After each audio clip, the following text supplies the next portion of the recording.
Morning, dear Dharma friends. The song by Kimberly Ransom, our very own. She takes it for love.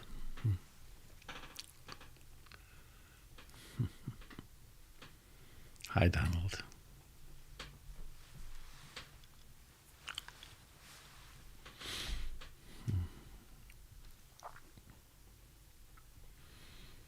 Well,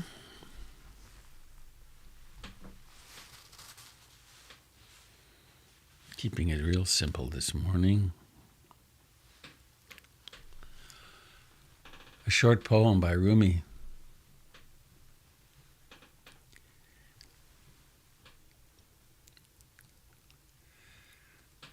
Lovely to see you. Recording in progress. Recording stopped. Oh, that's interesting. I'm gonna.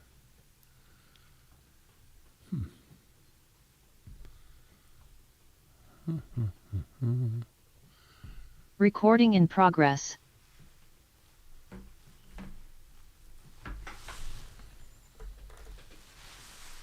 Fix that.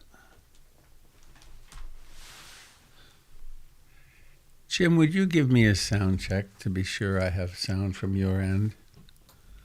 Okay, it was me that turned the recording on because I couldn't get your attention otherwise. Oh, okay. Great. I got it here now.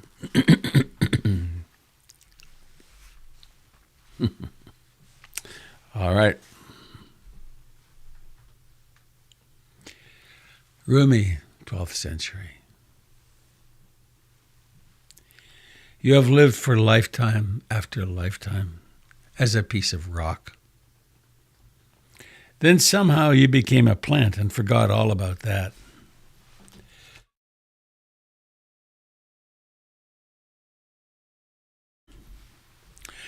Then you left for lifetime after then you lived for lifetime after lifetime as an animal. Then somehow you became a human being. You have completely changed state countless times already. Do you really think you have now arrived at the end of your evolution? You have lived for lifetime after lifetime as a piece of rock. Then somehow you became a plant and forgot all about that. You then lived for lifetime after lifetime as a plant, and somehow you became an animal and forgot all about that.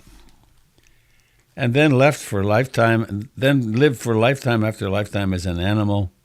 Then somehow you became a human being. You have changed completely your state countless times already. Do you really think you have now arrived at the end of your evolution?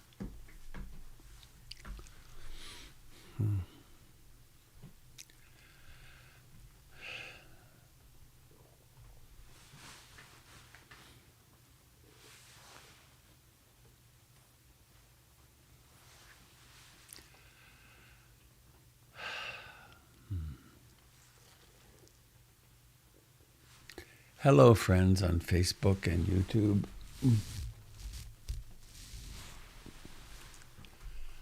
I think that's all working, going in your direction.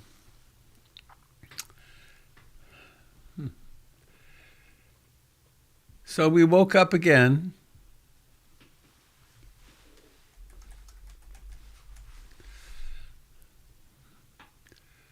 We woke up again.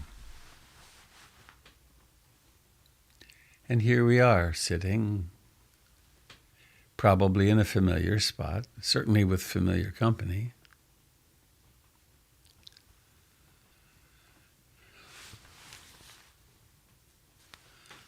It's raining here. I can hear rain on the roof.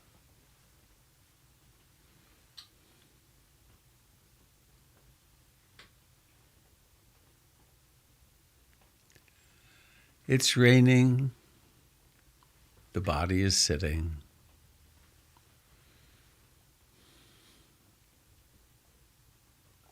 There's life in the hands.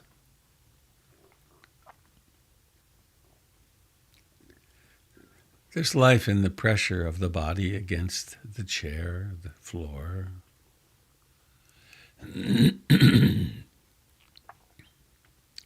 Hearing is happening sometimes.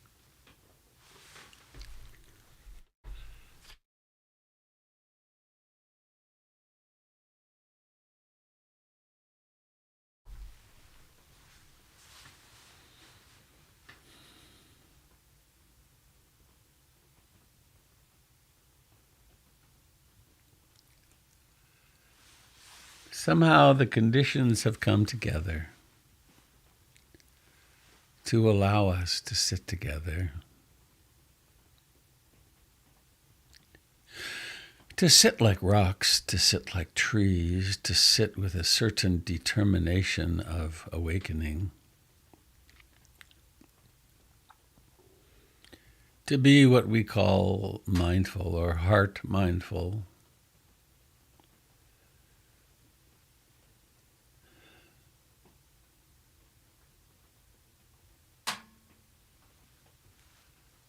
The whole mystery of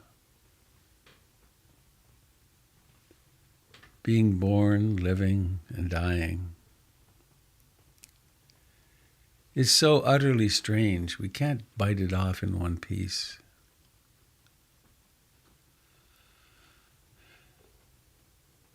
Instead, we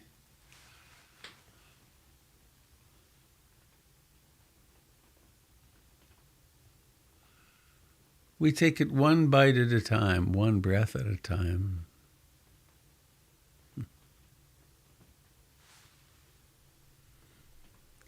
One breath at a time.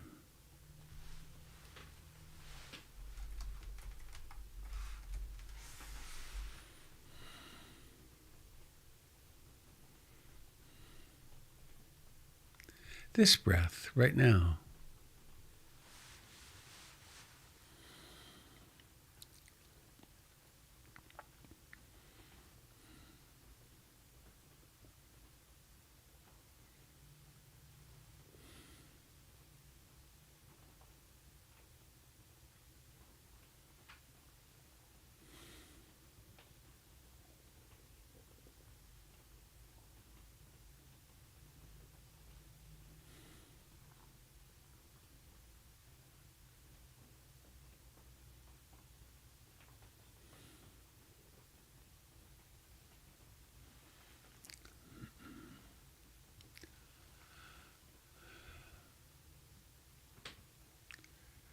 The rain has been falling like this for thousands, millions of years.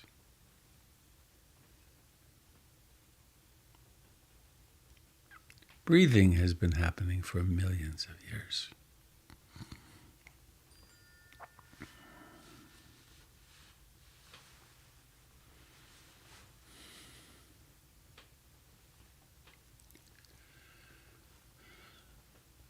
We are creatures who live at the bottom of the ocean of air.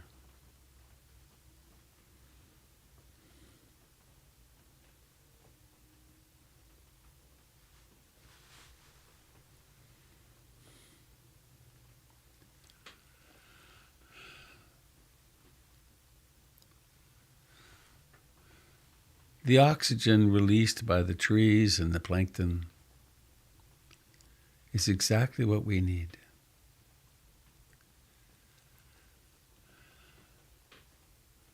We were designed like this, for this.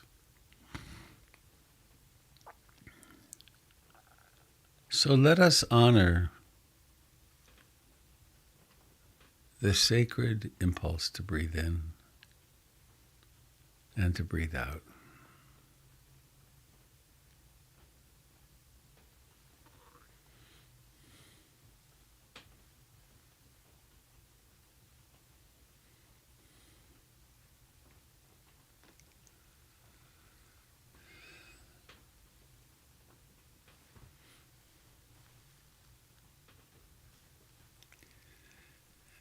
In some traditions, there is a sacred meaning attached to something called communion. With each breath, if we understand it, we are taking communion.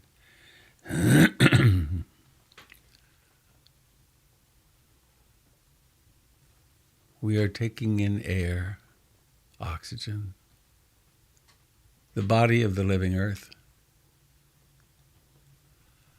When we eat, we take in the body of the living earth. And it sustains us.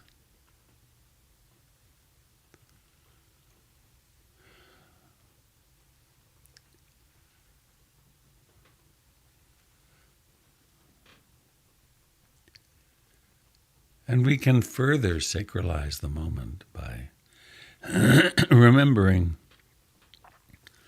I take refuge in the Buddha, in that which is awake, that which knows. I take refuge in the Dharma, in the actuality of life.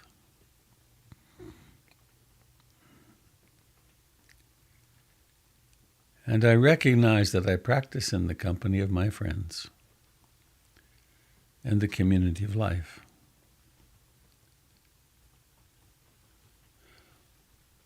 And that I am part of a lineage of awakening.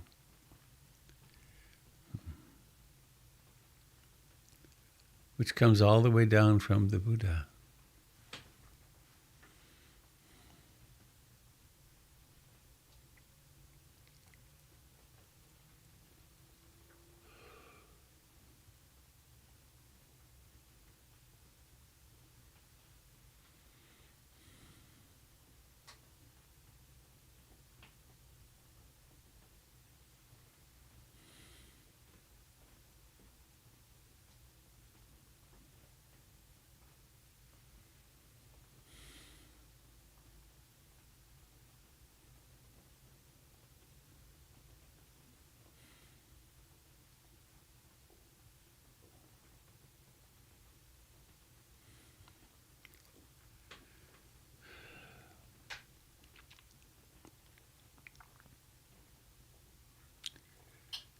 And each breath whispers to us, come home.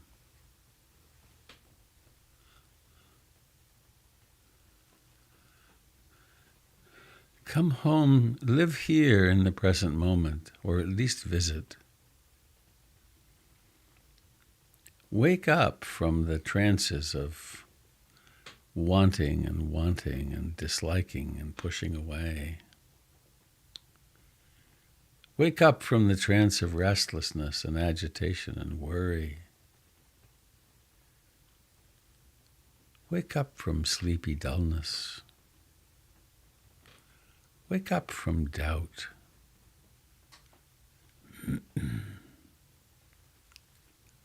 Wake up from moods. Happy, sad, lonely, frightened, depressed.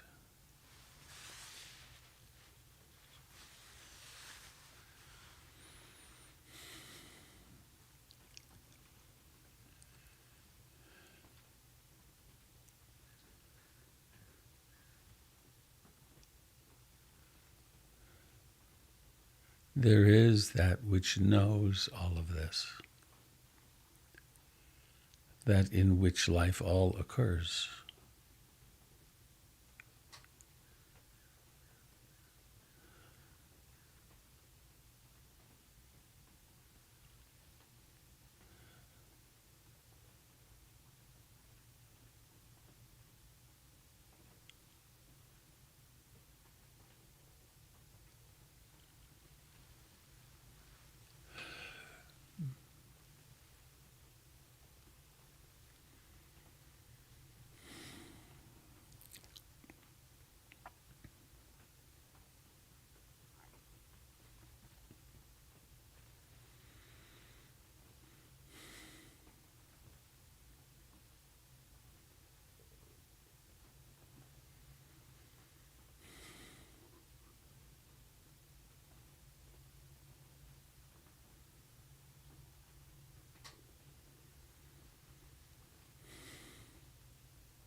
From the first words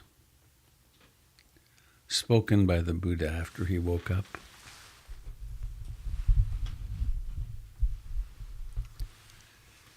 to the last words on his deathbed,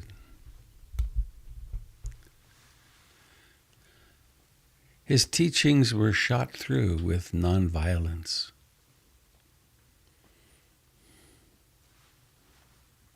Suffused by nonviolence, rooted in nonviolence.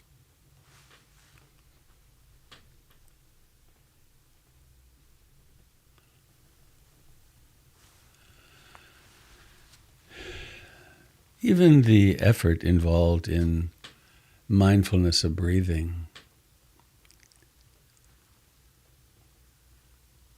should really be called the effortless effort. It doesn't require tensing any muscles, tensing the heart or the mind. It's all about remembering.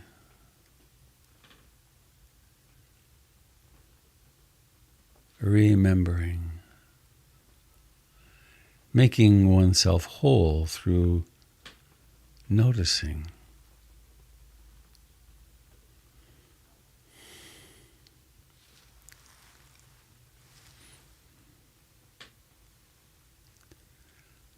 On a summer afternoon, we notice when a cloud comes between the ground and the sun.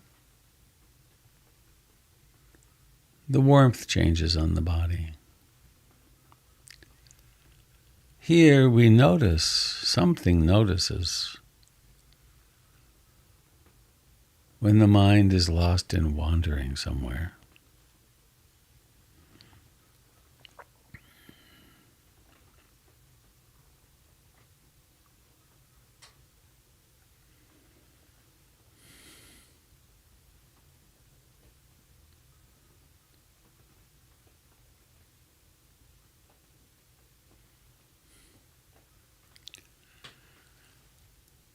And how does this happen, this mysterious recognition? Oh, that's thinking. This is breathing.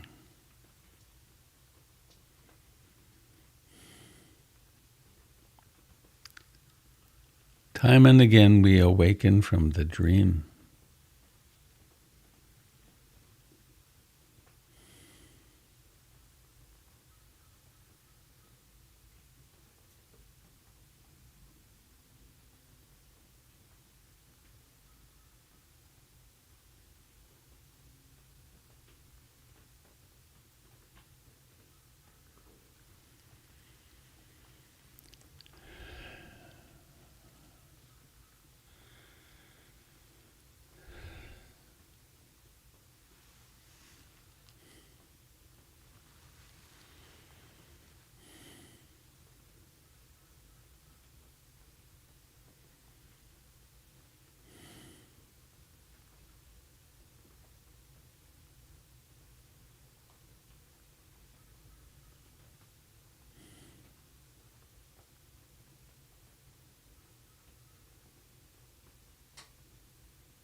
somehow mysteriously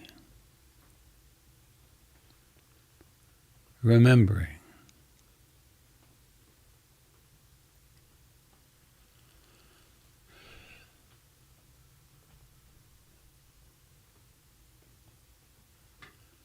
there is life in the hands, tingling and vibrating,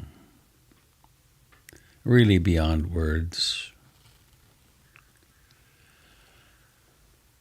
There is life in the contact of the body with the chair and the cushions.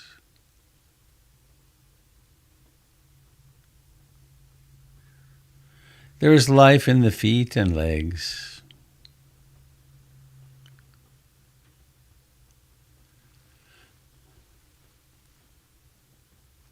There's matter here, live, living matter, and awareness of it. We're so close to this, we fail often to realize the miracle of it, the mystery of it.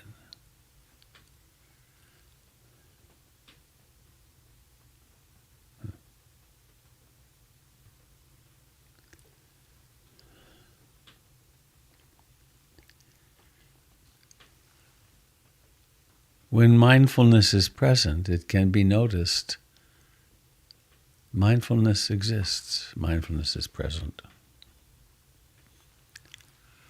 When it's gone for a while and returns, one can notice returning.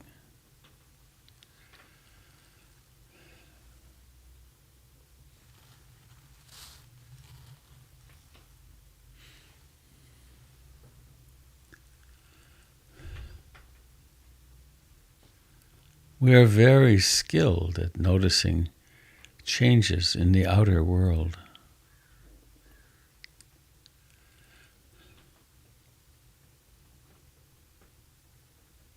Our senses are designed to keep us safe from impingement by the outer world. Here and every time we aspire to mindfulness, we turn to our inner world, to the world of thoughts and perceptions, memories, plans, worries, emotions.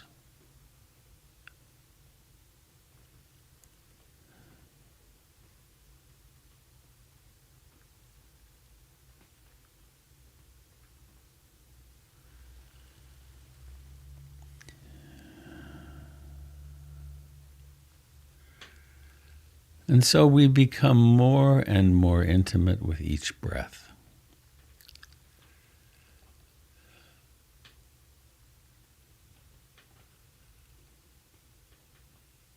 We relinquish attachment to outcomes in the outer world, into our tasks, our to-do list, our concerns about others,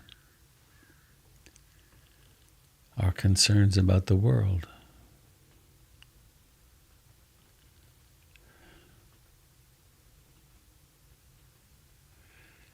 And we take birth right here, right now,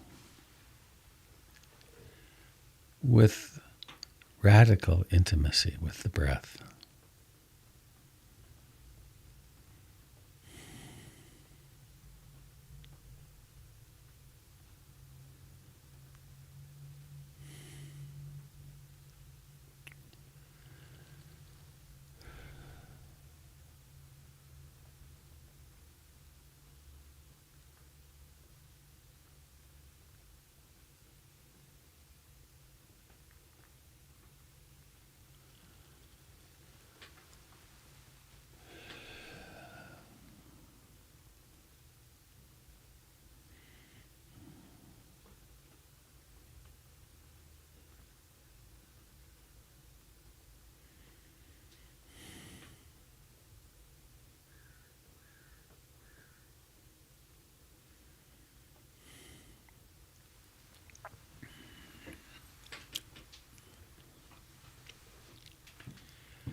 remembering.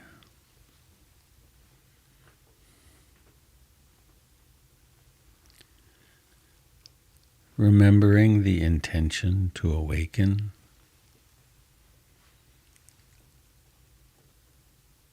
To awaken from the worries, the planning, the memories, the states of righteous indignation, the states of hopelessness and helplessness,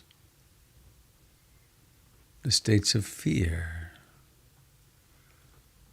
the states of certainty.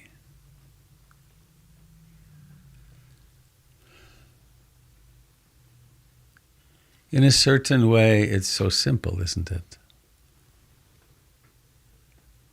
I aspire to love and accept myself exactly as I am in this moment. Right here, right now.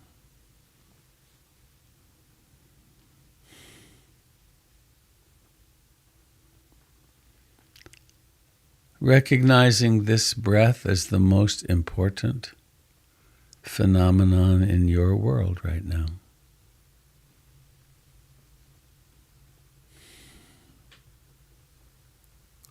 This beating of the heart.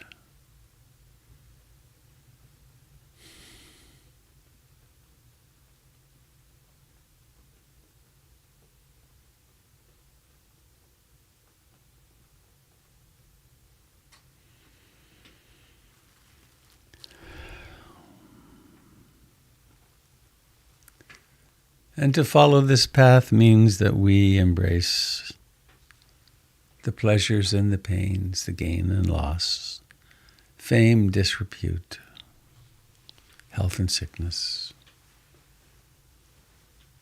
beginnings and endings. And of course, we encounter discomfort and pain. That's part of the package with birth. And so we learn to hold our discomforts with compassion, non-flinching, non-whining, non-resistance.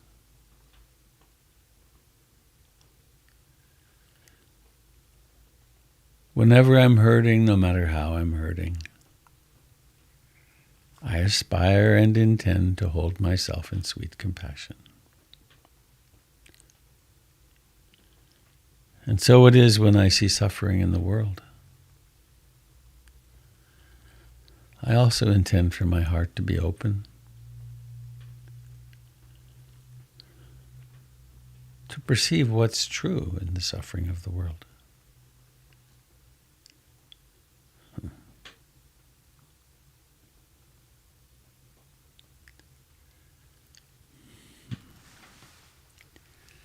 May all beings everywhere share in the merits of our practice.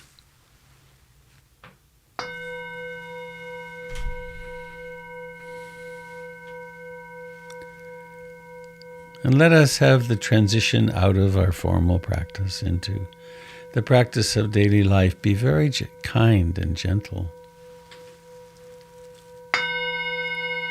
Notice the body sitting here, awakening to the life in the hands and the feet and the legs, the back.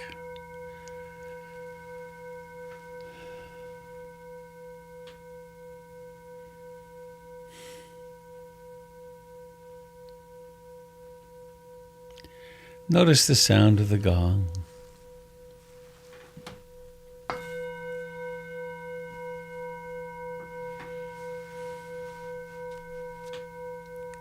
And then the moment comes to open the eyes and do that quite mindfully. Seeing.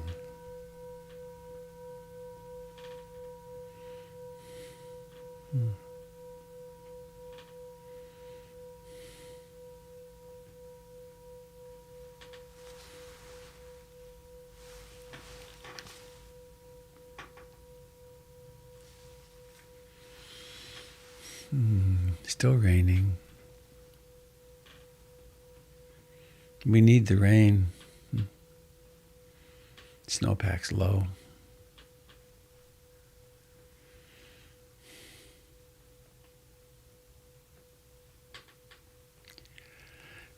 If you were to look in the chat, thank you for being here this morning, Jim.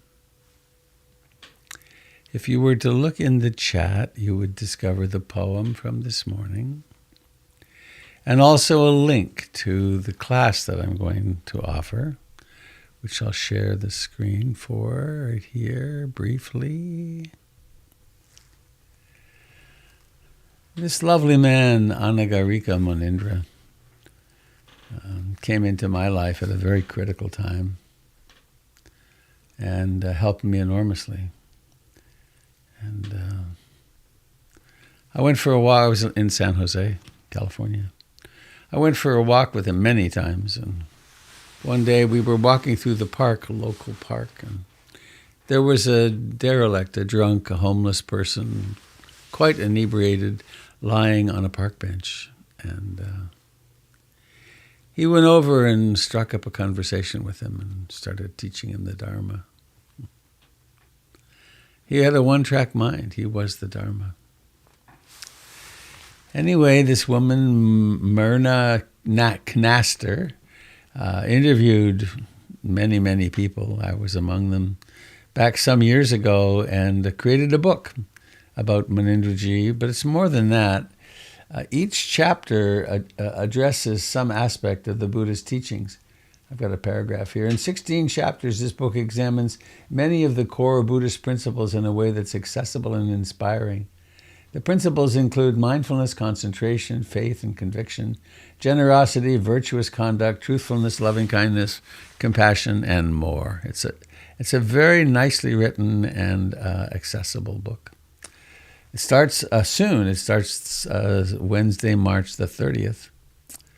So I invite you to join that. It will be a hybrid class. We'll be in the center. It'll be actually the first official class in the center.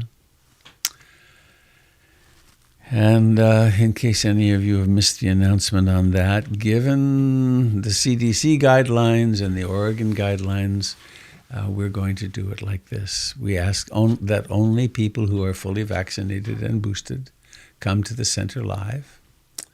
We apologize for the inconvenience of that, but for the safety of all. If you can't come or you live at a distance, we will be broadcasting, putting it out on Zoom. It will also be recorded, so if you need to time shift, you can do that.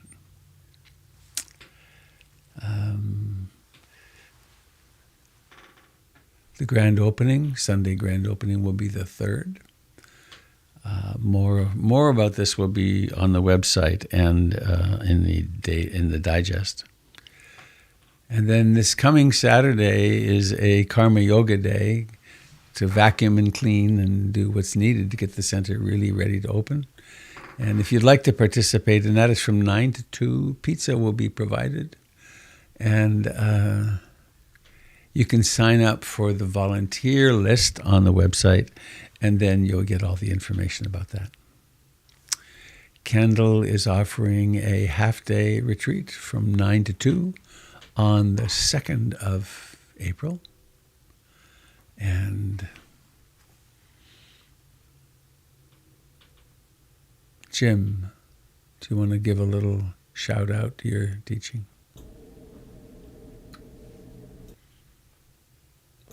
Whoops.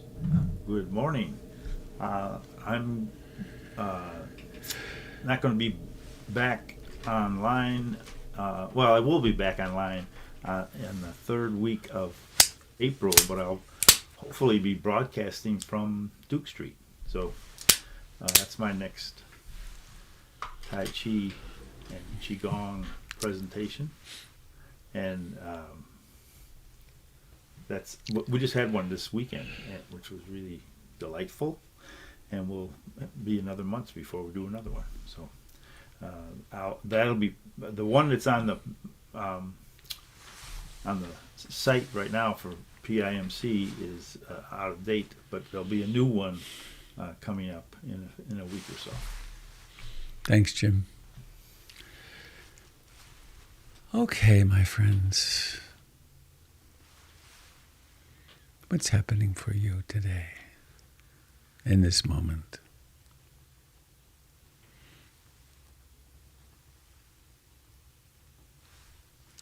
Are boosters required for Saturday?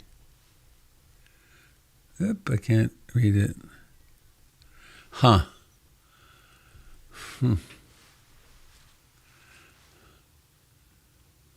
I guess so. That's all I can say, I think. You could also wear a mask. Oh, that's the other thing I forgot. That anyone who's concerned about contagion masks are not forbidden. We're not entering Florida. So you can mask if you wish and maintain social distance. And those, if you're really concerned about contagion, you could come and wear a mask and sit in the choir loft.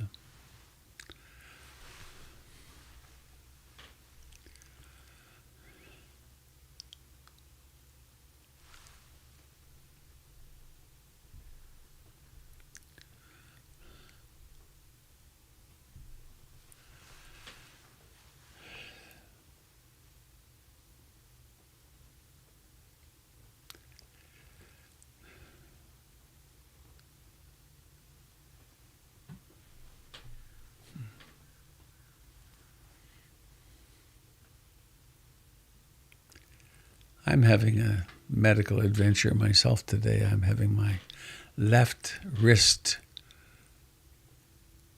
treated for carpal tunnel syndrome.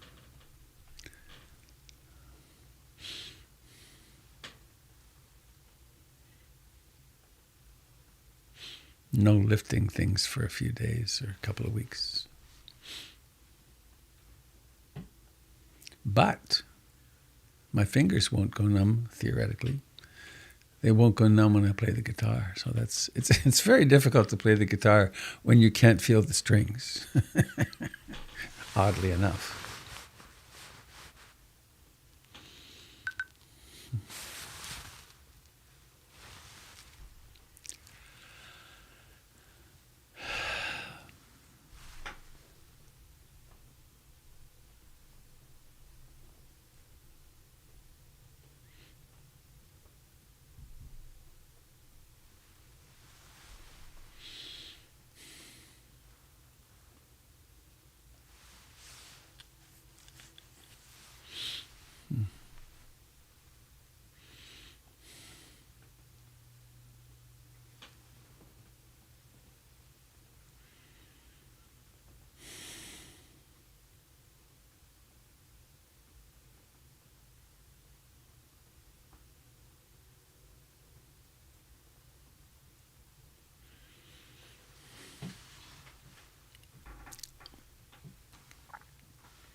Hello, Jill.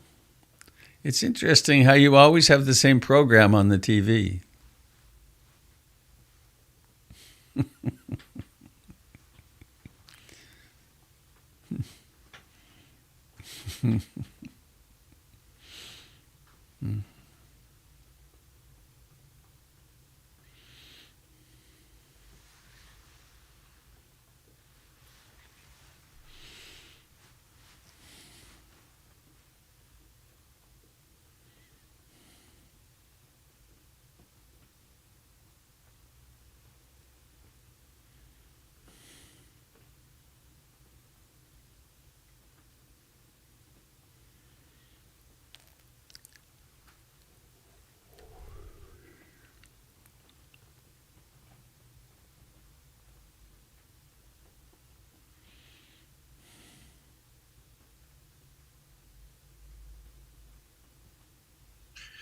Good morning.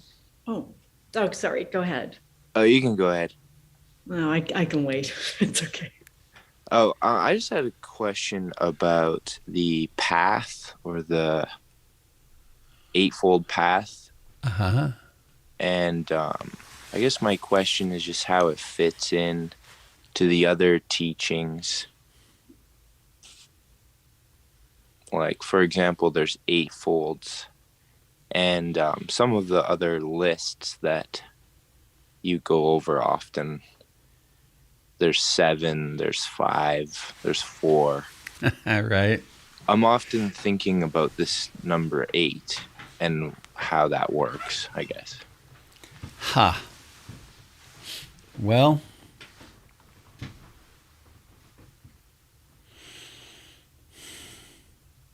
if you look on YouTube, you will find several 1-hour talks I've given on the Eightfold Path and how it all fits together. And that'd be one way to research this. Or there's 8 Mindful Steps to Happiness, which is a great book by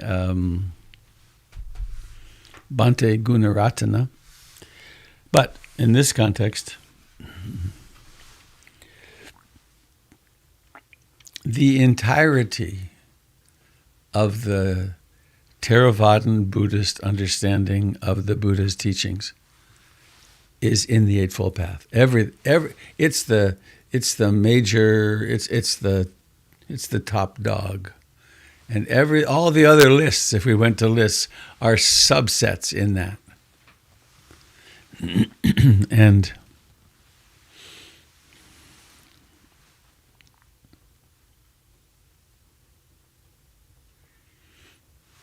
well, I guess that's not quite true.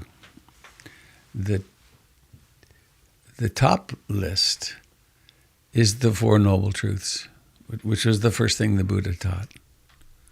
That there's suffering, there's a cause of suffering, there's an end of suffering. There is a path. And that the way to have the experience and understand that is the fourth noble truth, which is the Eightfold Path. So, if one swims around in the Eightfold Path for a while, it becomes clear in a way.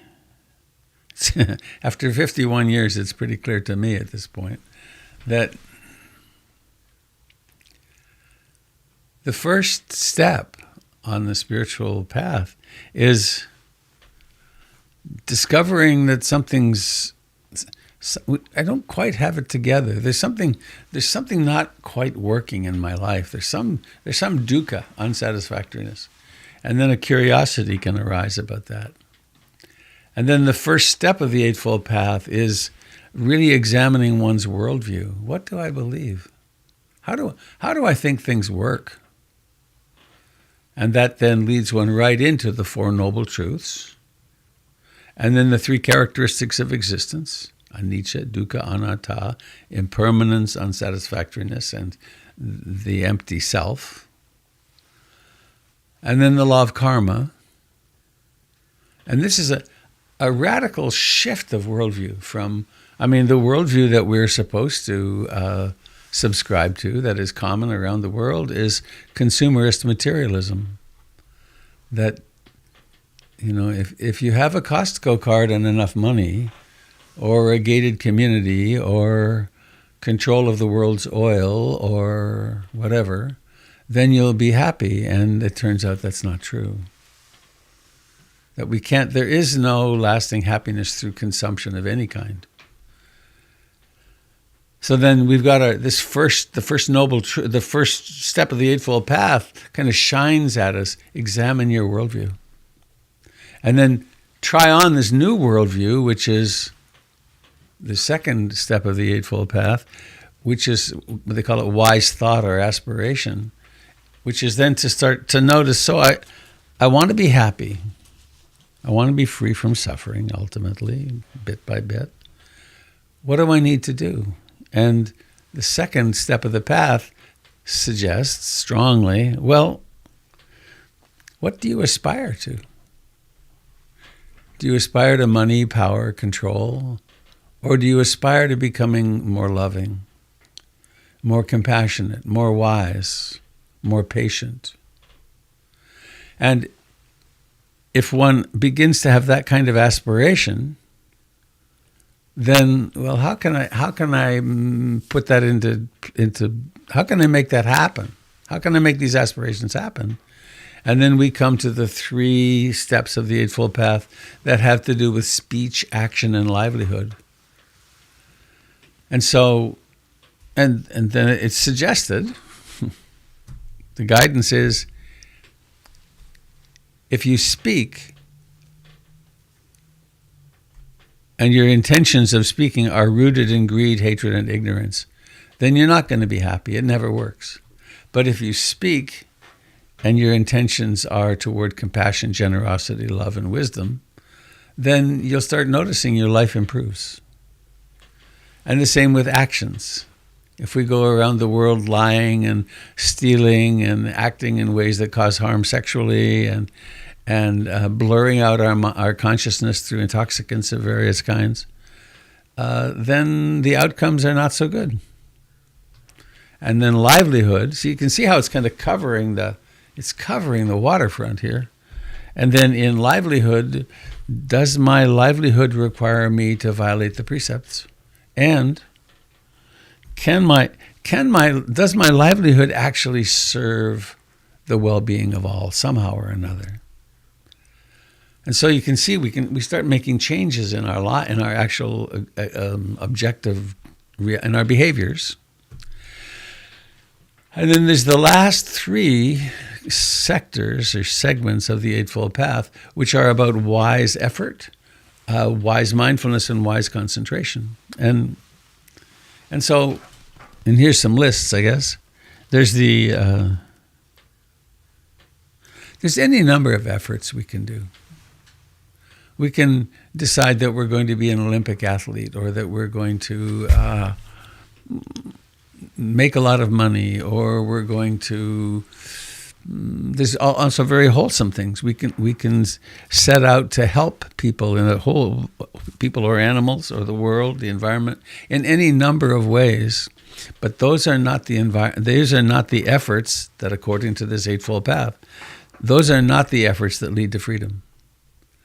And the efforts, there are 4. This is one of the lists. The first effort is the effort to restrain unwholesome mental states. When your mind wanders, come back. When you're thinking, when you're creating enemy images, rein them in. I just had a little side trip there, which is, if you're cherishing and somehow or another getting off on hating Vladimir Putin, take a look at what that's doing to your consciousness. Is that what you really want to do?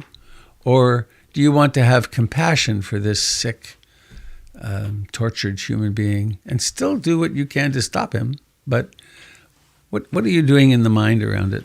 So the effort to restrain unwholesome states, and then once they're gone, to keep them gone.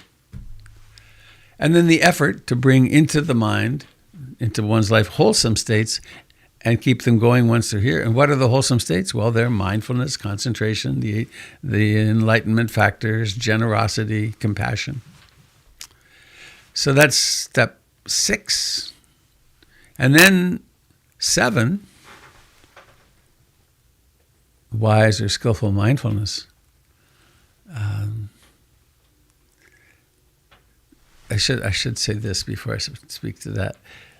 Skillful effort, skillful mindfulness, and skillful concentration are what would you call them?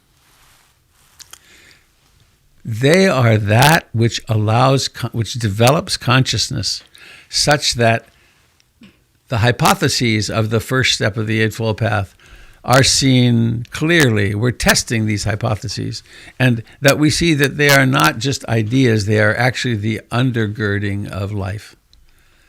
That if we want to be free and happy and loving, then the worldview actually makes sense. But how do we test it? Well, we develop skillful mindfulness. And talk about lists. In the mindfulness category, there are long lists what to be mindful of. Be mindful of the body. Be mindful of the feelings. Be mindful of emotions and mental states. Be mindful of perceptions. In fact, be mindful of everything that there is in being a human being. Why? Well, that's how we notice that everything is in fact impermanent. And then the 8th step of the Eightfold Path, with wise concentration, if we want to really examine something, we need to be able to focus on it.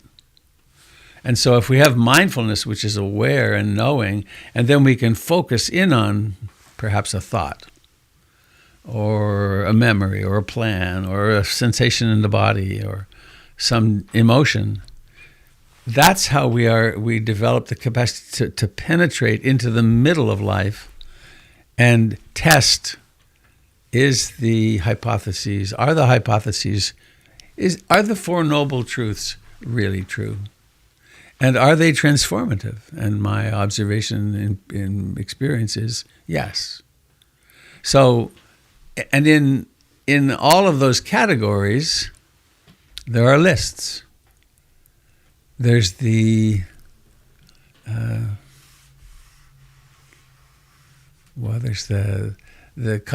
concentration states, the jhana states, the high concentration states. There are lists. This is what the lists are actually just descriptors of the map.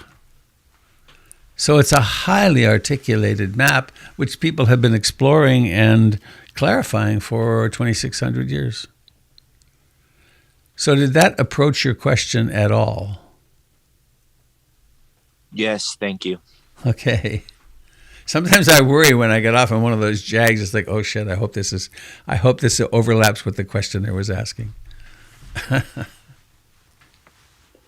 Robert. It's Dave Mayer. Your Hey. comments touched into. Can you hold on a second, Catherine? Would you like to? Oh, I forgot. Sorry. Yeah, now I have two questions actually. After one is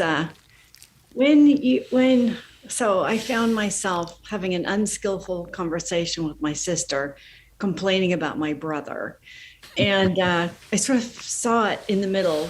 I thought, oh my gosh, this isn't what I want to be doing, and I didn't know how to skillfully get out of this unskillful conversation. So I just said, I should talk about this with, a brother. But later I noticed myself, I started to really, criticize myself for it. And I thought, wait, so this is the double arrow, right? The first arrow is that I complained about someone, inappropriately. And then the second, is that an example of the second? The second arrow was, now I'm going to beat myself up about that. Right. But what is there, is there a way of making up for, these unskillful comments that we make? Is there a way of patching things up? Well, first off, if you think about it for a moment, didn't you handle it great? You actually interrupted a gossipy, destructive conversation. You actually ended it. You became aware that you were doing it, and now that's a very high skill. Right? You didn't not feel skillful. Huh? What? It didn't feel skillful. It felt kind of like, oh my God. It felt a little clumsy actually, but well, I was happy. Well, it was like happy to wake up to it. Yeah. But I would say that alone is transformative. The seeing is the doing, said Krishnamurti. In that moment of seeing the old pattern, it was over. You interrupted it. It'll probably happen again. But you'll see it again and again, and it will gradually, over time, diminish and diminish and diminish. Because I would actually venture to say that pattern in you is now doomed. Oh, I love that. Okay. Because it also felt good to stop that. Yeah. And then there's another pattern, which is somewhat of a perfectionistic, I should have done it better, blah, blah, blah. But you notice that one too. Okay. Yeah. That's the path.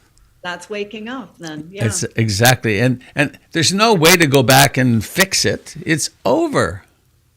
But, okay. But right. Okay. From those interactions, something really beautiful is born, which is the Catherine who is awake and recognizes the diminution of suffering in herself through this simple stopping. Right. And then the self-hatred stuff, that too, that just attenuates over time. Mm-hmm. Well, and that leads to my second question, I think, which is in our meditations, you have these beautiful blessings, statements that are such gorgeous blessings. They're almost like a little poem in itself. And, I've taken classes with Doug, and it's the same thing in Candle. And is there like a book of Buddhist blessings, or are these things that come to you? Are these blessings that just come to you, and I just want to collect some of these blessings. They're so gorgeous. May you know the complete safety of an unguarded heart. Oh, those, yeah. I have collected, I beg, borrow, and steal anything I can. Okay. And so sometimes Jack Kornfield is talking through these lips. Sometimes it's Stephen Levine. Often it's Ruth Denison. We're all borrowing and parroting what we. So we just are collecting our own favorite blessings, and that's beautiful. I do have a list of loving kindness phrases like, "May I know the complete safety of an undefended heart." Yeah. That's from Maggie Greenwood, who lives in San Francisco. I learned two or three of them from her. In fact, I made a note to myself the other day to call her. Years ago, she shared those with me, and they're on my list. And I don't know where she got it. She probably got it from Jack or somebody. I aspire to love and accept myself exactly as I am in this moment. That's from Jack Kornfield's The Wise Heart. Near the end of that book, there's a list of several. And the compassion piece of that one, that's from Jack too. Now, from Jack, it came from, one of his esteemed teachers. And so it just starts as just a history, and people just pick these little. We pick the pieces that really, I think, the things that I share are the things that stuck and that helped me. Yeah. And that's how every teacher has a different collection of, and also a different collection of emphases. Like what does one attend to? What kind of guidance does one? I know my guidance in meditation has changed radically in the last 2 years. That I'm really not doing a lot of the. Well, it's much more open, a much more open guidance that I do now. Because that's where I am. I'm just not interested in what I think of as sort of nitpicky guidance. You must do this, you must do that. The whole thing, the entire teaching is, let's be awake. Let's be here now. All the rest of it is some, one mind or heart needs to hear this, another needs to hear that, and but the essence of it is let's wake up. Let's realize that we're not these bodies and minds. That we are the vast, interconnected, loving universe itself. If we were theistic, we would say you are God, or if we were one of the Catholic mystics, we would say I am God, and then we'd be burned. But that's the whole teaching. Yeah. Right. Like in you're talking to your sister, an old pattern emerges. It's satisfying for a little while, but then it isn't really satisfying. And then awareness kicks in, and all of a sudden you realize, wow, this is a wandering. I'm caught in a joint wandering mind with my sister, and it's not a skillful one. And boom, that's suddenly gone. And then all you're doing there is being aware of what's happening in the present moment. Mm-hmm. There really isn't technique to it. It's just you're waking up. Mm-hmm. Or it is waking up. Mm-hmm. And it's a natural process. Yeah. And once you kick it in motion, it is inexorable. That's the good news. It's Yeah. great. Well, your whole sharing this morning is good news, I would say. It's wonderful news. Yeah. Yeah. Thank you. Yeah. Thank you. Mr. David. Mr. Robert, this has been a wonderful conversation because everything just feeds into what's been going on for me, starting with Cody's question. I think I've mentioned I'm a hired singer in a Presbyterian choir here in church choir in Richmond. Which is always interesting to sit in these church services. But this, just yesterday, I wanted to read to you this affirmation of faith. And this is a Presbyterian church. And the universality of all this, if you'll forgive the reading, says, "Holy God, we treat our self-worth like something that can be bought at a store. But you know this even better than we do. Instead of trusting that we are made good, instead of trusting that we are loved exactly as we are," it's got to find the rest of it here. "We stockpile our value in earthly things, in trophies and awards, in likes and follows, in wealth and power. Forgive us for creating our own measuring stick, heal our open wounds, and tell our hearts that we won't be forgotten if we slow down. We won't be forgotten if we rest." And, as I was listening to that, I was thinking of the universality of the message with the Buddhist underpinnings, the only difference being that they were reaching out to some external thing, a holy God.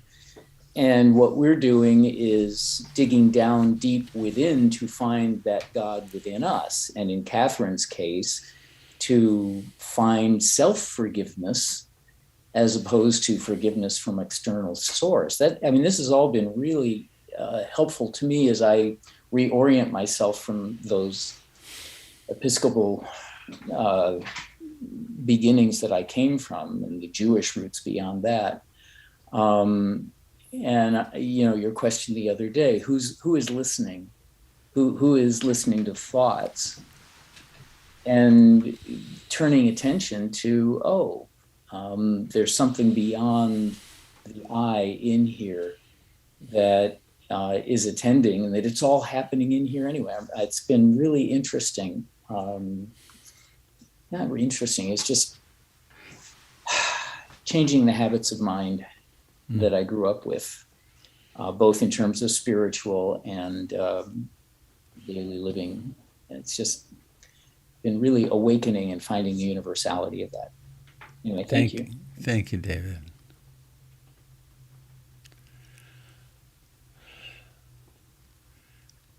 Anybody else have something you'd like to share? I'll just share that there's a great little book, Catherine, and I have 2 extra copies because I collect it every time it's out of print, called The Gift of Loving Kindness. And this is my copy, which is all full of, they're pretty simple. They're not blessings, but, metta statements. They're collections of meta statements. Well, it's a book full of situations, about birth of a new child or friendship to spare. But in each case, the end, says, here's one. Thank you, teacher, Robert. May my teacher be healthy. May my teacher be happy. They're pretty simple metta, but it's a beautiful book. And what's the title again? The Gift of Loving Kindness is out of print, but you can usually pick up a fairly inexpensive copy through used bookstores. But Catherine, I know where you live. I'll drop one off. That's a lovely threat, isn't it? We know where you live. I'll drop one off.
there's here and also when we meet live at PIMC, there are some quiet people who never speak. And I hope you will feel absolutely wonderful about yourself if you choose not to speak. And then if someday there is an impulse to speak, that you make the leap and do it.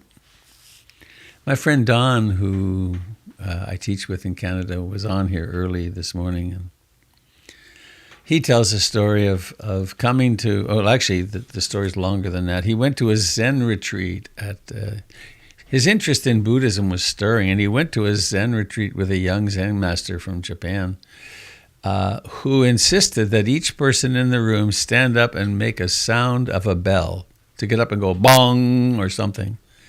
And he was trapped in the room.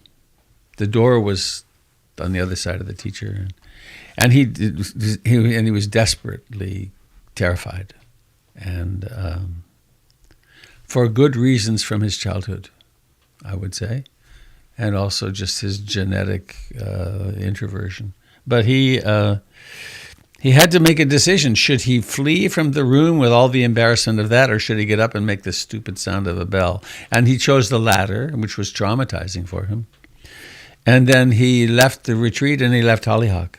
And then along I came. He really wanted the Dharma. And so he came in the fall. I think, my retreats were always in the fall. And then I pulled out my microphone, which we use in various ways, because so that people can hear the speaker. And I was pretty good about it then. I've gotten better even about it since then. But he was so utterly relieved when I said, when the microphone comes to you, either it's being passed around the room or it's sitting in the middle and you have pressure that you should share something. When that arises, please know you never have to share anything. It's not required.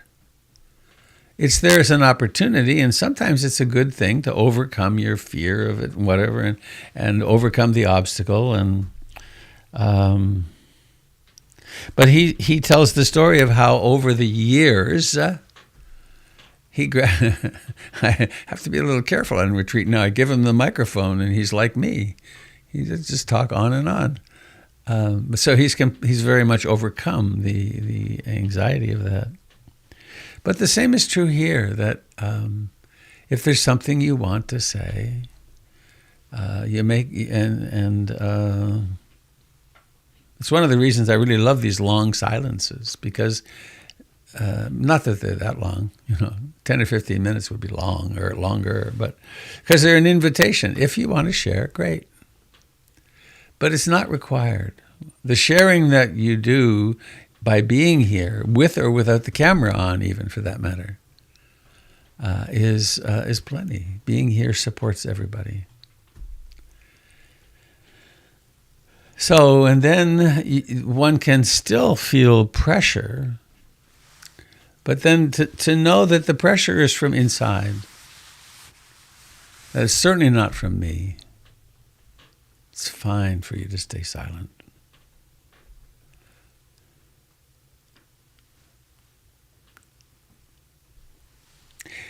And if there's something, this is one other opportunity. If you really want me to know something, you can send me an email, robert@robertbeatty.com. And I always do my very best to respond. Can't always and as timely as I would like, but that's my strategy.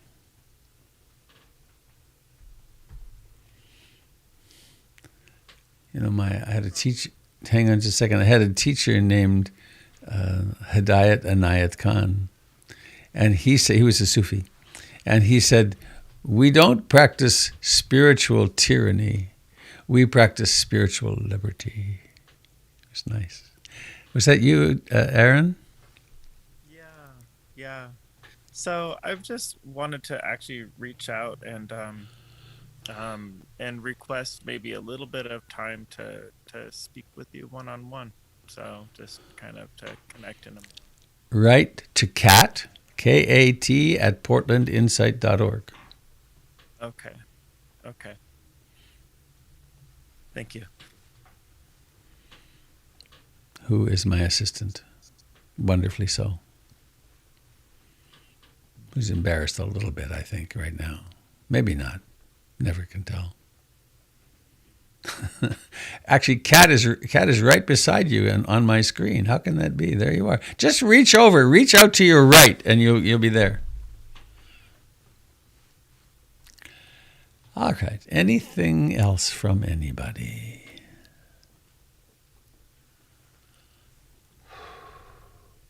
I don't get to have breakfast today. Makes me a little grumpy.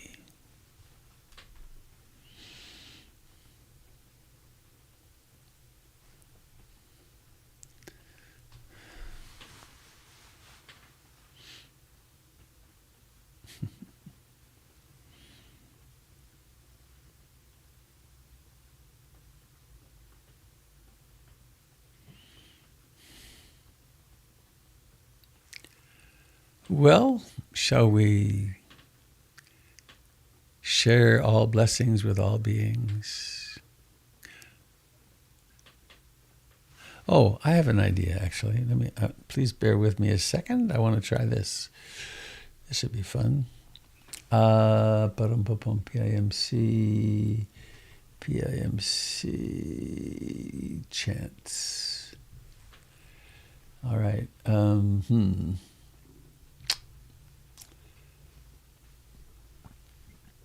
Okay, that'll do that.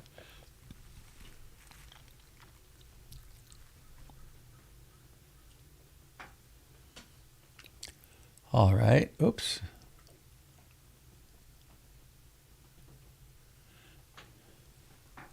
This would be fun. Close that. This is a chant, very traditional chant. And I invite you to unmute, we'll just go for it. Unmute yourself and do this together. You'll see these little marks. That's a little half tone down, and then the little note marks are the tone up. And it goes like this. Now let us chant the reflections on universal well-being. May I abide in well-being, in freedom from affliction, in freedom from hostility, in freedom from ill will, in freedom from anxiety, and may I maintain well-being in myself. May everyone abide in well-being, in freedom from hostility, in freedom from ill will, in freedom from anxiety, and may they maintain well-being in themselves. May all beings be released from all suffering, and may they not be parted from the good fortune they have attained. When they act upon intention, may all beings are the owners of their action and inherit its results. Their future is born from such action, companion to such action, and its results will be their home. All actions with intention, be they skillful or harmful, of such acts they will be the heirs. Wow. Bravo. Dang, we're good. Beautiful. That was Don't release that fun. recording. Oh, When are we ready for our performance? I think that's just like 1 or 2 more rehearsals and we're good to go. Yeah, That's a dance cacophony. we got this. I feel like the Pope. I found. I see.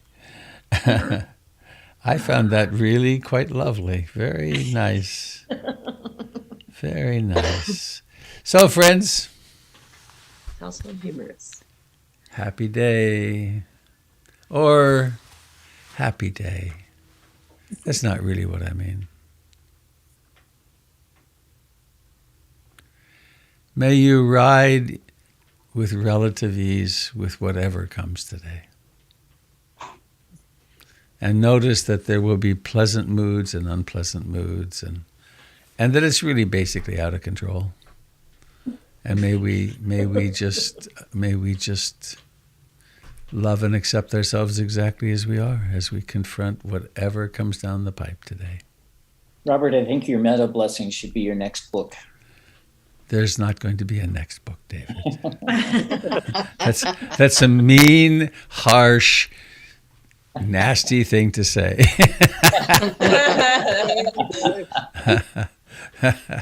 Bye-bye. Bye. Goodbye, friends on Facebook and YouTube.